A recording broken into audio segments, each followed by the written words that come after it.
1936년 일본 제국이 조선의 보물을 닥치는 대로 빼돌리던 시절이었습니다. 세계적 골동품 상인 야마나카 상회가 움직였죠. 파리에도 뉴욕에도 지점을 둔 거대 조직이었습니다. 그들이 노린 건 한 점의 백자였습니다. 경매장의 망치 소리가 울렸습니다. 10,000원! 야마나카 대표의 목소리였죠. 숨막히는 정적이 흘렀습니다. 그런데 그때 누군가가 손을 들었습니다. 12,000원. 스물여섯 살 조선 청년의 대리인이었습니다. 경매장이 술렁였습니다. 미쳤군 병 하나에 저 돈을. 사람들이 수군거렸죠. 야마나카가 다시 손을 들었습니다. 14,000원! 그러자 청년의 대리인이 마지막 패를 꺼냈습니다. 14,580원입니다. 서울 기와집 15채 값이었습니다. 망치가 내려쳤습니다. 낙찰이었죠. 사람들은 고개를 저었습니다. 저 청년 완전히 정신이 나갔어. 그러나 그는 알고 있었습니다. 이건 단순한 병이 아니라는 것을요. 수십 년 후 독일의 한 과학자가 그날의 기록을 펼쳤습니다. 백자 사진을 보던 그의 손이 떨렸죠. 이건 불가능한데. 그는 중얼거렸습니다. 그리고 간송의 기록을 읽으며 깨달았습니다. 그는 물건이 아니라 존엄을 샀다. 제국의 자본을 이긴 청년, 그가 지킨 것은 과연 무엇이었을까요? 그 답은 물 속에 있었습니다. 이 놀라운 이야기가 궁금하시다면 좋아요와 구독 부탁드립니다. 지금 바로 다음 장에서 그 비밀이 밝혀집니다. 14,580원입니다. 1936년 당시 서울 기와집 15채 값이죠. 현재 가치로 환산해도 약 45억입니다. 무엇을 샀을까요? 땅? 금괴? 아닙니다. 한 노파가 나무를 캐다 발견한 병입니다. 참기름을 담던 병이었죠. 저는 독일에서 30년간 도자기를 연구했습니다. 그러나 이 숫자 앞에서 저는 말을 잃었습니다. 병 한 점에 집 15채라니. 경매장 기록을 3번 확인했습니다. 틀림없었습니다. 그 순간 저는 깨달았죠. 이 병엔 제가 모르는 무언가가 있다는 것을요.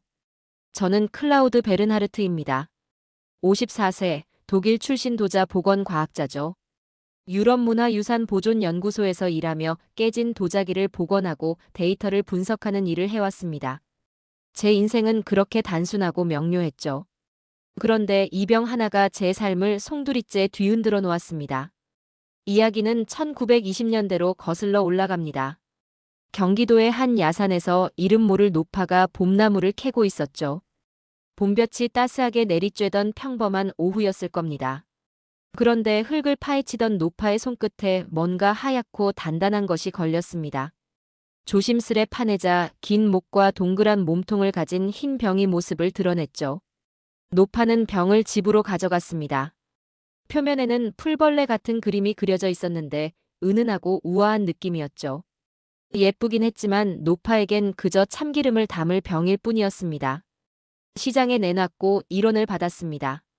당시 쌀 한 가마 값이었으니 노파는 나쁘지 않은 거래라 생각했을 겁니다. 그런데 이 병을 산 일본인 골동품상 무라노가 뭔가 심상치 않음을 느꼈습니다. 병의 무게감이 평범하지 않았고 표면의 광택이 예사롭지 않았죠. 그는 직감적으로 이 병이 범상치 않다는 것을 알아챘고 곧바로 경성으로 가져갔습니다. 경성의 골동품 시장이 들썩이기 시작했습니다. 일본인 상인들 사이에서 병이 오가며 가격이 급격히 오르기 시작했죠. 5원에서 10원, 50원으로 치솟았습니다. 누군가는 이미 이 병의 진가를 간파하고 있었던 겁니다. 그리고 1936년 운명의 순간이 찾아왔습니다. 경성미술구락부 경매장에 이 병이 모습을 드러냈죠. 저는 그날의 기록 사진을 봤습니다. 경매장은 조선인과 일본인으로 빼곡했고 사람들의 표정엔 묘한 긴장감이 감돌고 있었습니다. 망치 소리가 울리며 경매가 시작됐습니다. 시작가 1,000원이 순식간에 5,000원을 넘어섰고 사람들의 숨소리가 점점 거칠어지는 게 사진 너머로도 느껴졌습니다. 10,000원을 돌파하는 순간 경매장의 공기가 뜨겁게 달아올랐죠. 그리고 마침내 14,580원에 낙찰됐습니다. 서울 한복판 기와집 15채를 살 수 있는 엄청난 금액이었습니다. 낙찰자는 간송 전영필의 대리인이었습니다.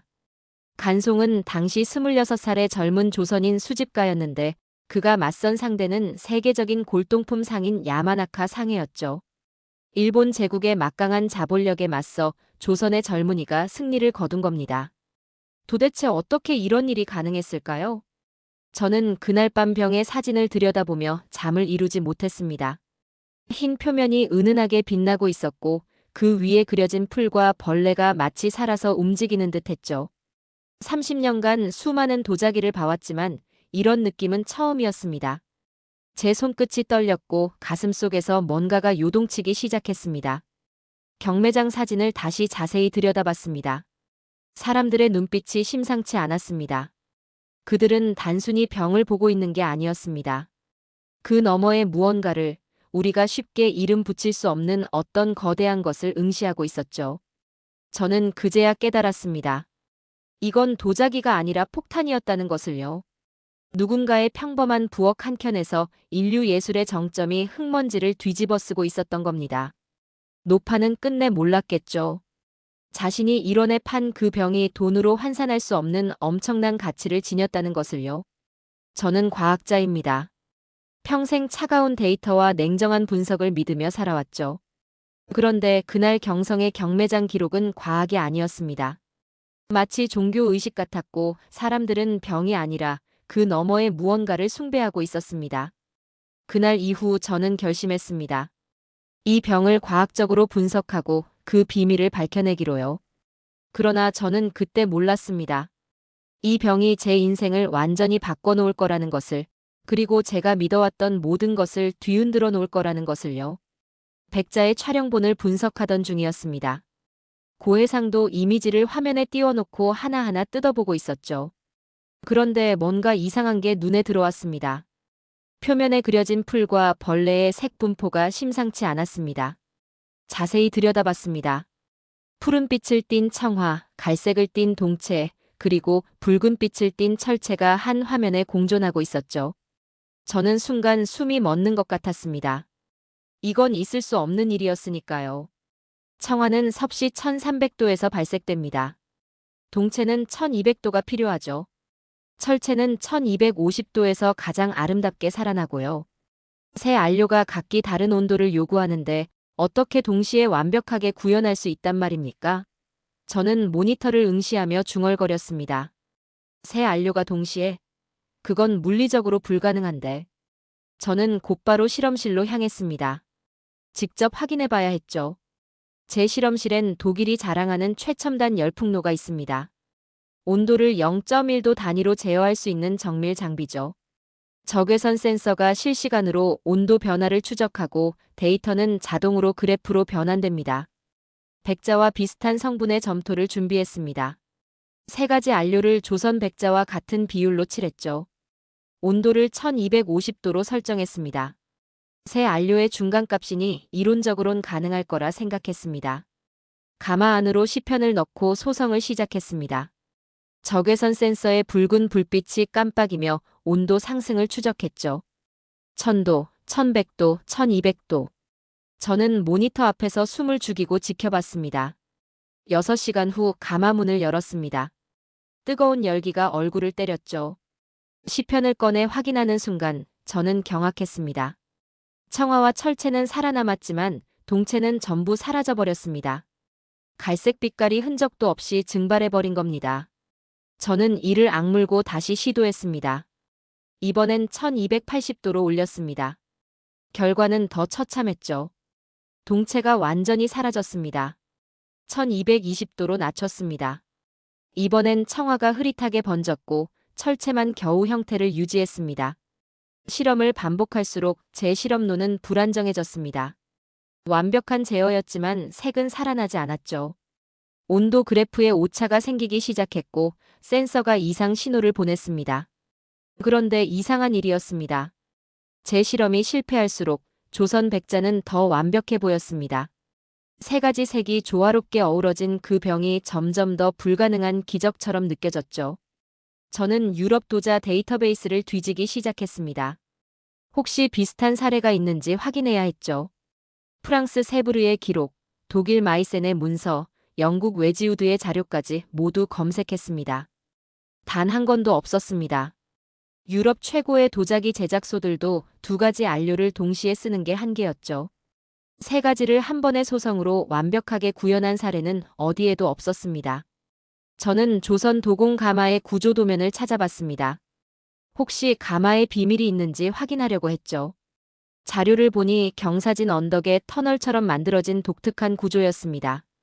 불길이 위로 올라가며 온도가 자연스럽게 변하는 방식이었죠. 현미경으로 백자의 층위 구조를 분석했습니다. 혹시 여러 번 소성한 흔적이 있는지 확인하려고 했죠. 만약 3번 구웠다면 각 안료마다 다른 온도로 구울 수 있으니까요. 그런데 결과를 보는 순간 저는 말문이 막혔습니다. 층위는 단 하나였습니다. 한 차례의 소성이었죠. 청화, 동체, 철체 세 안료가 동시에 단 한 번의 불 속에서 완벽하게 살아있었습니다. 저는 실험실 창밖을 바라봤습니다. 베를린의 차가운 겨울 하늘이 보였죠. 녹아내린 시편들이 실험대 위에 널려 있었습니다. 온도 조절 실패로 망가진 테스트 조각들이 제 무능함을 증언하고 있었습니다. 그날 제가 믿던 불가능이라는 단어는 깨졌습니다. 조선의 도공들은 온도를 조절한 게 아니었습니다. 그들은 불길을 길들인 겁니다. 가마 안에서 불과 대화를 나눴던 거죠. 이건 계산이 아니라 천재의 감각이었고 데이터가 아니라 혼이었습니다. 저는 그날 밤 처음으로 깨달았습니다. 유럽이 수백 년 걸린 기술을 조선은 이미 지니고 있었다는 것을요. 1200도에서 살아남은 안료라니 그건 신화가 아니라 현실이었습니다. 누군가 온도를 조절한 것이 아니라 불길을 길들인 것이었습니다. 그 불 속에서 색들이 하나의 의지를 가졌던 겁니다. 저는 더 이상 과학자가 아니었습니다. 불 앞에 한 제자였죠. 저는 간송 전영필의 기록을 찾기 시작했습니다. 도대체 어떤 사람이 14,580원이라는 천문학적 금액을 병 하나에 지불했는지 알아야 했죠. 자료를 뒤지며 그의 삶을 따라가기 시작했습니다. 1906년생, 당시 26살의 조선 청년이었습니다. 부유한 집안 출신이긴 했지만 그가 가진 건 단순한 부가 아니었죠. 그에겐 신념이 있었습니다. 일제강점기라는 어둠 속에서도 조선의 문화만은 지켜야 한다는 확고한 믿음이요. 1936년 그날 경성미술구락부 경매장의 기록을 자세히 들여다봤습니다. 간송의 대리인이 입찰에 참여했죠. 맞은편엔 야마나카 상회가 있었습니다. 일본 제국을 대표하는 세계적인 골동품 상인이었죠. 그들은 파리에도 뉴욕에도 지점을 둔 거대한 조직이었습니다. 입찰이 시작됐습니다. 망치 소리가 울릴 때마다 금액이 치솟았죠. 경매장의 공기는 점점 무거워졌습니다. 1만 원을 넘는 순간 사람들의 숨소리마저 조심스러워졌습니다. 야마나카가 1만 2천 원을 불렀고 간송의 대리인이 1만 3천 원으로 맞받았죠. 정적이 흘렀습니다. 야마나카의 대표가 손을 들었습니다. 1만 4천 원. 경매장 전체가 숨을 죽였죠. 그 순간 간송의 대리인이 마지막 패를 꺼내 들었습니다. 1만 4,580원. 서울 한복판 기와집 15채를 살 수 있는 돈이었습니다. 망치가 내려쳤습니다. 낙찰이었죠. 간송이 이긴 겁니다. 조선의 젊은이가 일본 제국의 자본을 꺾어낸 순간이었습니다. 저는 그 기록을 읽으며 손이 떨렸습니다. 그는 단순히 병을 산 게 아니었습니다. 존엄을 사들인 겁니다. 다음 날 신문 일면에 기사가 실렸습니다. 조선 백자 1만 5천 원 낙찰이라는 제목이 크게 박혔죠. 당시로선 상상할 수 없는 금액이었습니다. 사람들은 놀랐고 일부는 미쳤다고 비난했습니다.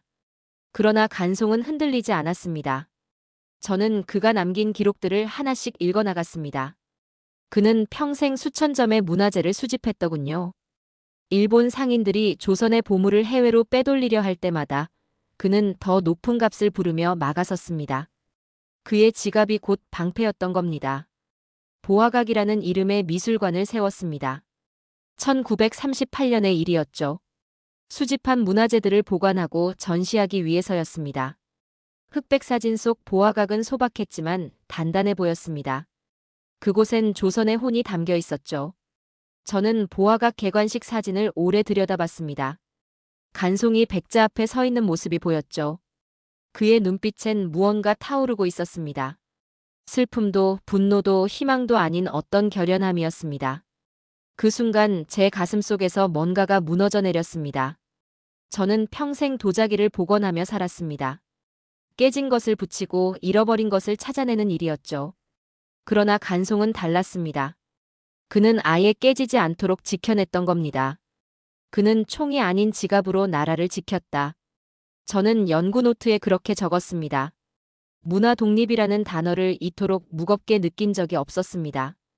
그는 식민지의 청년이었지만 그의 손끝엔 조선 전체가 있었던 겁니다. 저는 그날 밤 처음으로 눈물을 흘렸습니다. 54년 인생에서 도자기 때문에 운 건 처음이었죠.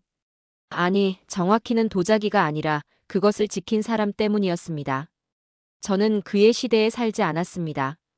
그러나 그 불길은 시공을 넘어 제 가슴에 닿았습니다. 연구노트 마지막 장을 펼쳤습니다. 떨리는 손으로 한 줄을 적었습니다. 파이어 언드 FAITH 코리어 1936. 불과 신념. 그것이 1936년 조선이었습니다. 저는 결심했습니다. 더 이상 복원가로 살지 않기로요. 이제는 증언자가 되기로 했습니다. 간송이 지킨 그 문화를, 조선이 남긴 그 예술을 세상에 알리는 사람이 되기로 말입니다. 백자 사진 앞에 섰습니다. 고개를 숙였죠. 제가 평생 연구해온 유럽 도자기가 아니라 조선의 백자 앞에서 처음으로 경의를 표했습니다. 그날 이후 제 연구의 방향은 완전히 바뀌었습니다. 저는 조선을 공부하기 시작했습니다. 저는 실험실로 돌아왔습니다. 간송의 이야기를 알고 나니 더욱 백자의 비밀을 밝혀내야 한다는 의무감이 들었죠. 이번엔 제대로 된 복제 실험을 해야 했습니다. 삼체 백자를 완벽하게 재현해내고 싶었습니다. 독일식 정밀 제어 장비를 총동원했습니다. 실험로는 최신형이었죠. 온도를 0.01도 단위까지 조절할 수 있었습니다. 저는 자신이 있었습니다. 이 장비라면 조선 도공들이 해낸 일을 재현할 수 있을 거라 믿었죠. 1200도에서 1300도 사이 100도 범위를 10도씩 나눠 실험하기로 했습니다. 청화는 1300도, 철체는 1250도, 동체는 1200도가 필요하니까. 그 사이 어딘가에 답이 있을 거라 생각했습니다. 첫 번째 시도였습니다.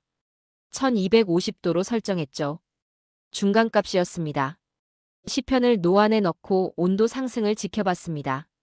적외선 센서가 실시간으로 데이터를 전송했고 컴퓨터 화면엔 완벽한 곡선 그래프가 그려졌습니다. 6시간 후 노를 열었습니다. 시편을 꺼내 확인하는 순간 제 얼굴이 굳었습니다. 청화와 철체는 살아남았지만 동체는 전부 사라졌습니다.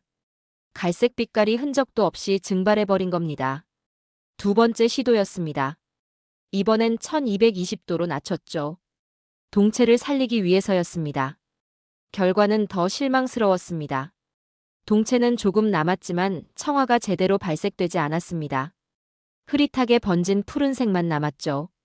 저는 이를 악물고 계속했습니다. 1230도, 1240도, 1260도, 1270도. 온도를 바꿔가며 수십 번을 반복했습니다. 완벽한 제어였습니다. 그래프는 한치의 오차도 없었죠. 그러나 색은 살아나지 않았습니다. 실험실에 노가 붉게 달아올랐습니다. 열기가 제 얼굴을 때렸고 땀방울이 이마를 타고 흘러내렸습니다. 동화 안료가 증발하며 묘한 금속성 냄새가 공기를 채웠죠. 녹아내린 시편 위로 제 땀이 떨어져 지직거리는 소리를 냈습니다. 한 달이 지났습니다. 실험은 계속됐지만 결과는 똑같았습니다. 한 색이 살아나면 다른 색이 죽었죠. 세 가지가 동시에 완벽하게 발색되는 경우는 단 한 번도 없었습니다.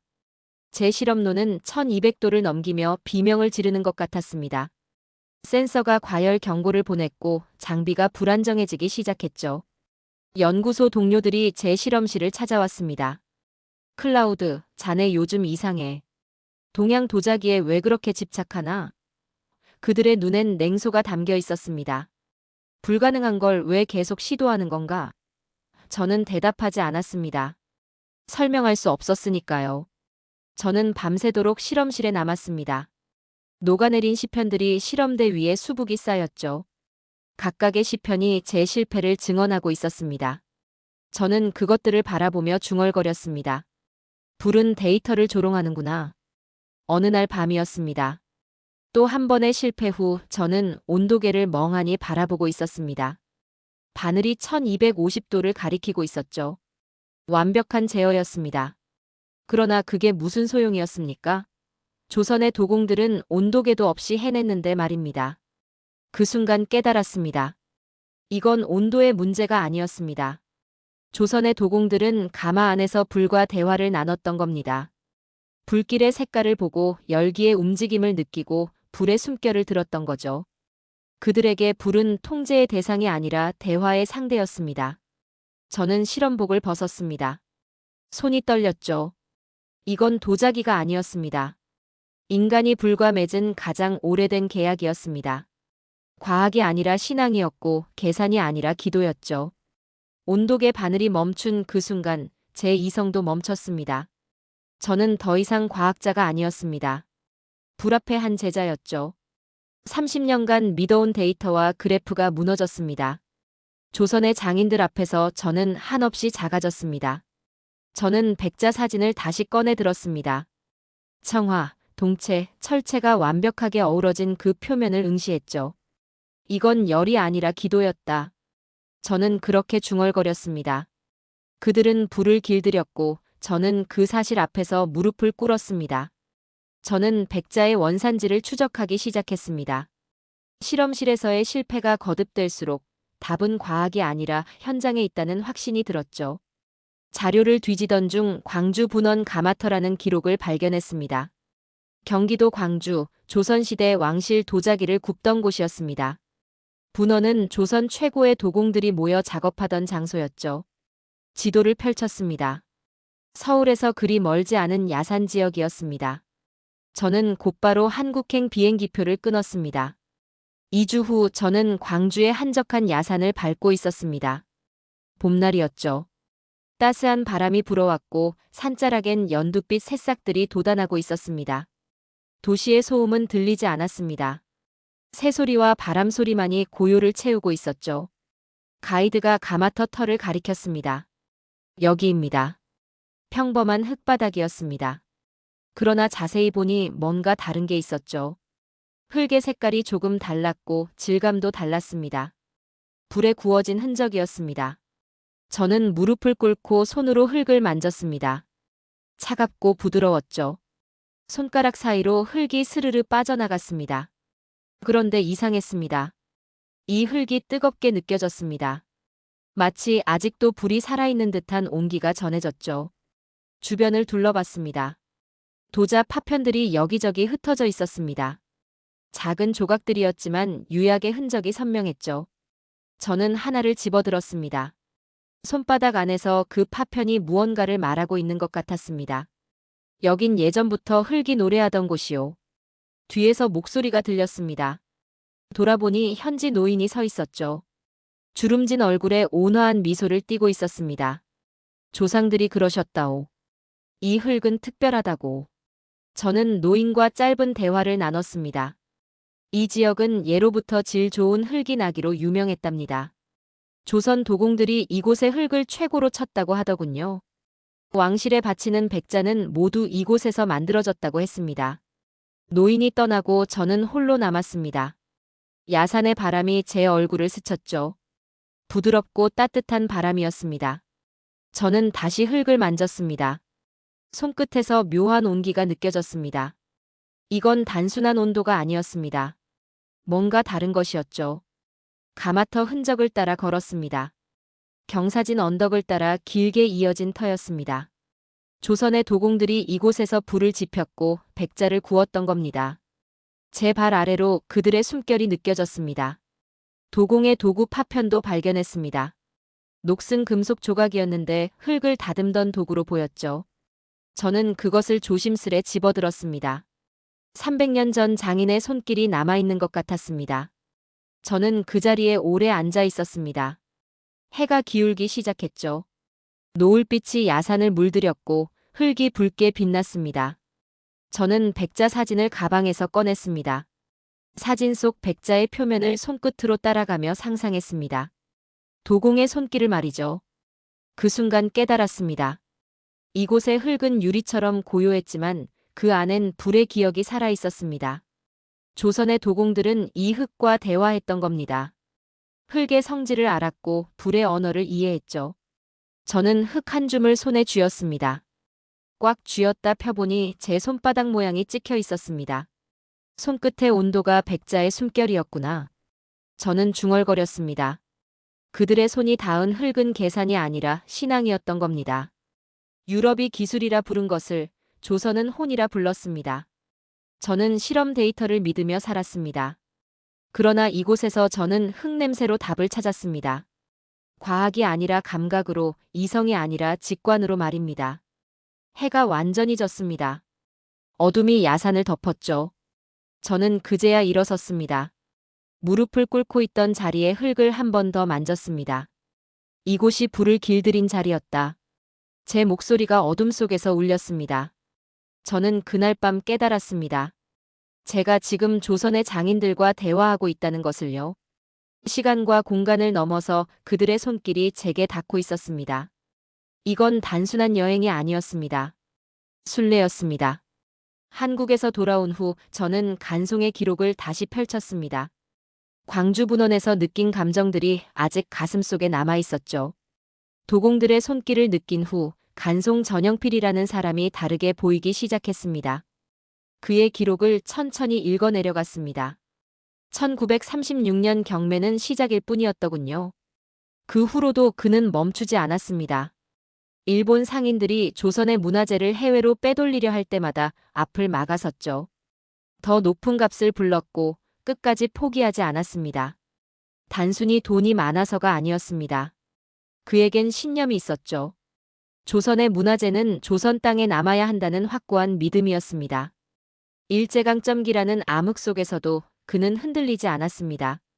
저는 그가 산 물건들의 목록을 봤습니다. 수천 점에 달했습니다. 서화, 도자기, 고서, 불상까지 셀 수 없이 많았죠. 각각의 물건마다 엄청난 금액이 적혀 있었습니다. 그는 자신의 전 재산을 문화재에 쏟아부은 겁니다. 그 순간 깨달았습니다. 간송이 산 것은 물건이 아니었습니다. 존엄이었죠. 민족의 자존심이었고 조선의 혼이었습니다. 14,580원에 산 백자는 단순한 병이 아니라 우리는 여전히 살아있다는 선언이었던 겁니다. 저는 창밖을 바라봤습니다. 베를린의 하늘이 흐렸습니다. 제 조국 독일이 떠올랐죠. 우리는 과학으로 전쟁을 일으켰습니다. 기술력을 자랑하며 세계를 파괴했죠. 그러나 간송은 달랐습니다. 그는 문화로 나라를 지켰습니다. 누가 진짜 강한가? 저는 스스로에게 물었습니다. 총을 든 자인가 아니면 예술을 지킨 자인가? 답은 명확했습니다. 독일의 전쟁 기술은 역사의 상처로 남았지만 간송이 지킨 백자는 영원히 빛나고 있었습니다. 저는 울분이 치밀어 올랐습니다. 유럽은 문화의 약탈자였습니다. 식민지를 만들고 문화재를 빼앗아 박물관에 전시했죠. 프랑스의 루브르에도 영국의 대형 박물관에도 약탈한 보물들이 가득했습니다. 우리는 자랑스럽게 그것들을 전시했고 문명의 보호자인 척했습니다. 그러나 간송은 지키는 자였습니다. 빼앗지 않고 지켰고 파괴하지 않고 보존했죠. 그는 제국의 돈을 이긴 단 한 사람의 청년이었습니다.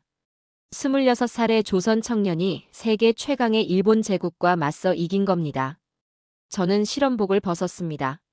30년간 입어온 과학자의 옷이었죠.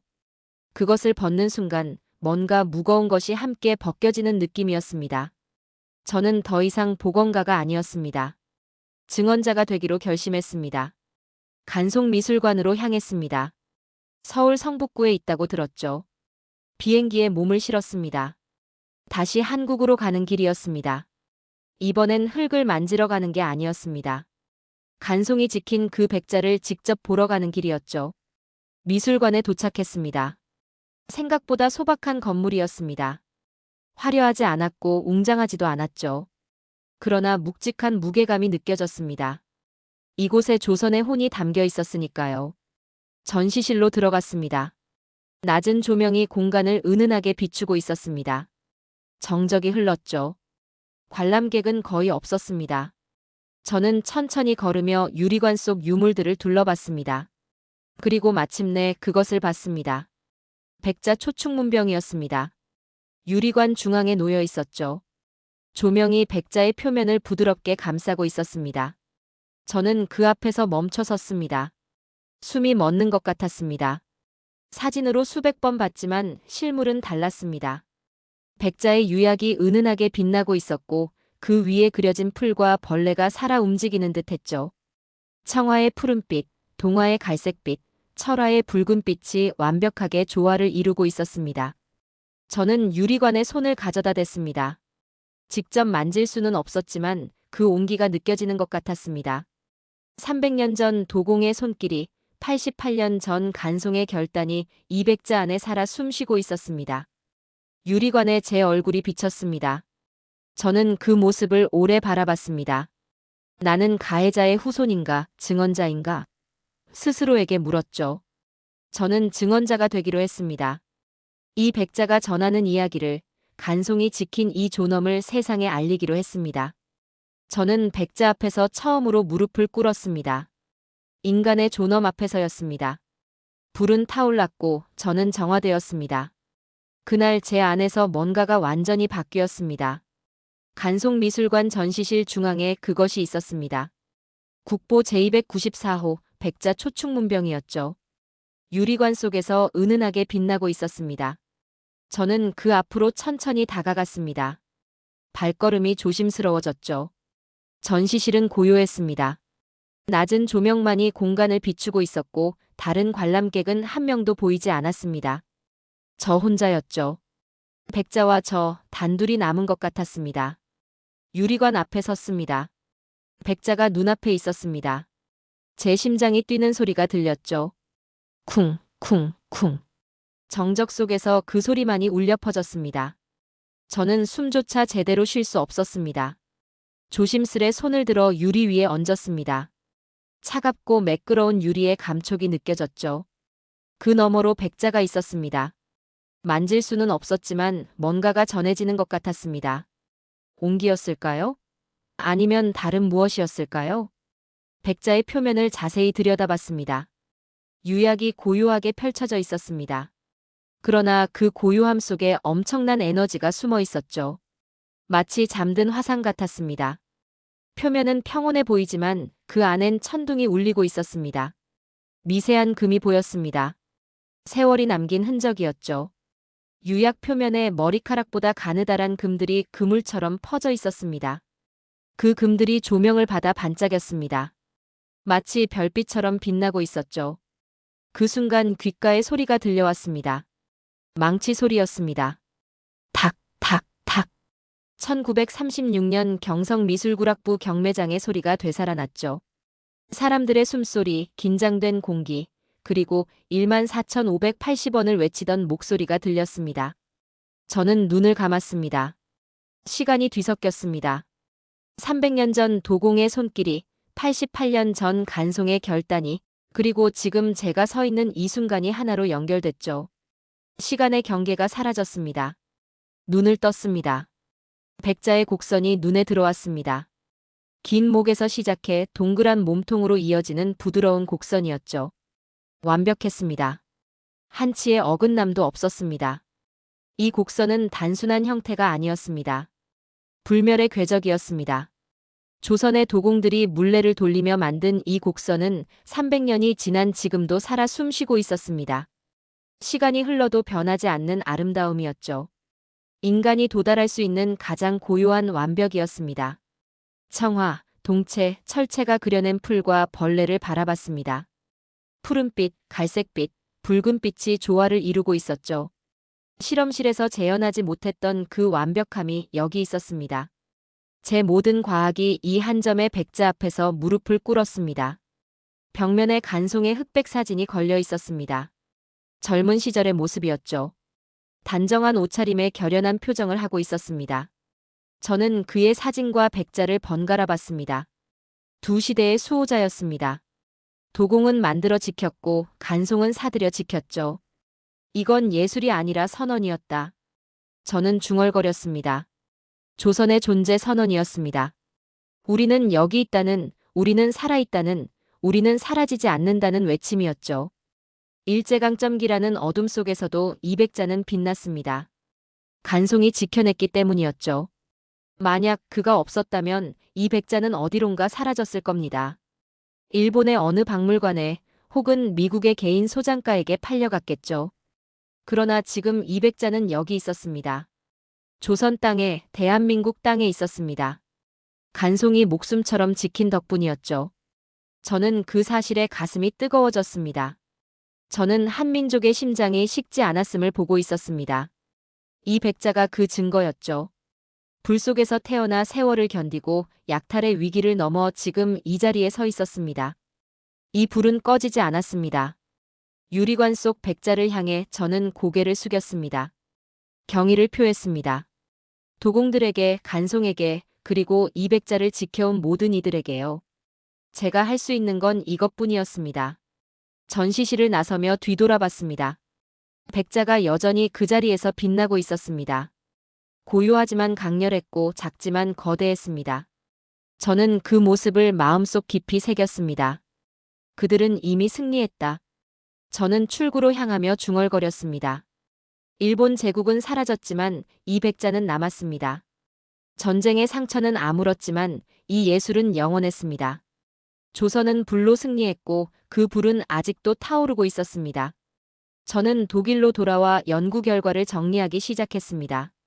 3개월간의 조사와 실험, 그리고 한국에서의 경험을 모두 담아야 했죠. 밤새도록 컴퓨터 앞에 앉아 글을 썼습니다. 보고서 제목을 정했습니다. 더 파이어 댓 네버 다이즈, 코리아스 이터널 크래프트.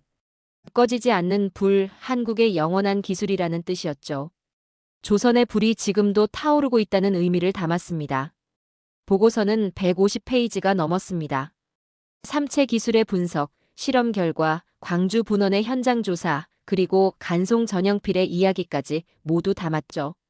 그러나 가장 중요한 건 제 결론이었습니다. 한국은 불을 지배한 문명이다. 저는 보고서 마지막에 이렇게 썼습니다. 조심스러운 표현이 아니었습니다. 확신에 찬 선언이었죠. 30년 경력을 걸고 내린 결론이었습니다.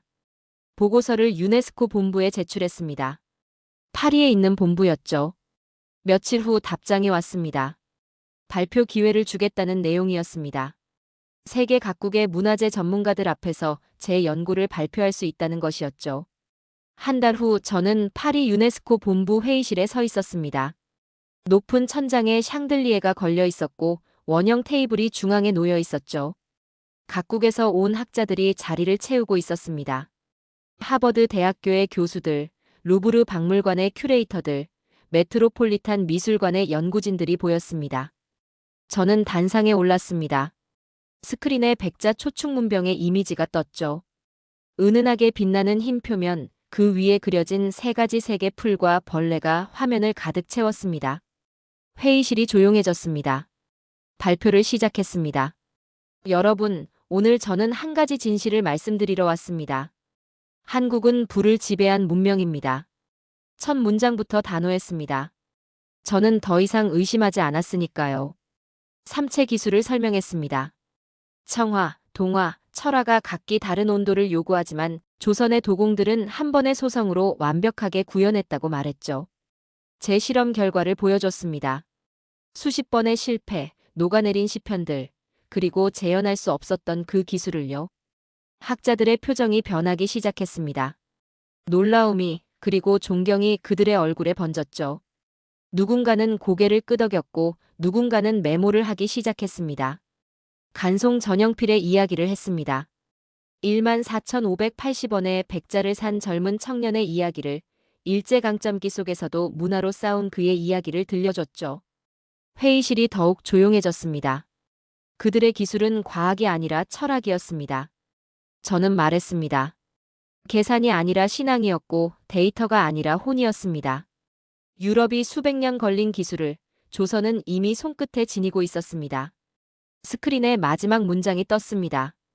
When the world forgot, Korea remembered. 세계가 잊었을 때 한국은 기억했다는 뜻이었죠. 저는 그 문장을 천천히 읽었습니다. 이건 단지 한 나라의 유산이 아닙니다. 저는 결론을 말했습니다. 인류의 불꽃입니다.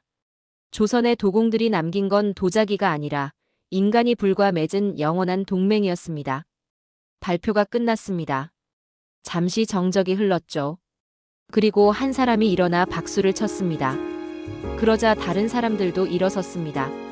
하버드의 교수가, 루브르의 큐레이터가, 메트로폴리탄의 연구진이 모두 일어나 박수를 보냈습니다. 기립박수였습니다. 저는 단상 위에서 그 모습을 바라봤습니다. 가슴이 벅찼습니다. 이건 저를 위한 박수가 아니었습니다. 조선의 도공들을 위한 것이었고 간송 전영필을 위한 것이었으며 그 불꽃을 지켜온 모든 이들을 위한 것이었습니다. 회의가 끝나고 저는 혼자 회의실에 남았죠. 창밖으로 파리의 석양이 보였습니다. 붉고 아름다운 노을이 하늘을 물들이고 있었습니다. 손 안에 작은 것이 있었습니다. 간송미술관에서 산 기념품이었죠. 청화백자 철사진사 국화문병의 미니어처였습니다. 손바닥만 한 크기였지만 원본의 우아함을 그대로 담고 있었습니다. 파이어 네버 다이즈. 저는 중얼거렸습니다. 불은 꺼지지 않는다.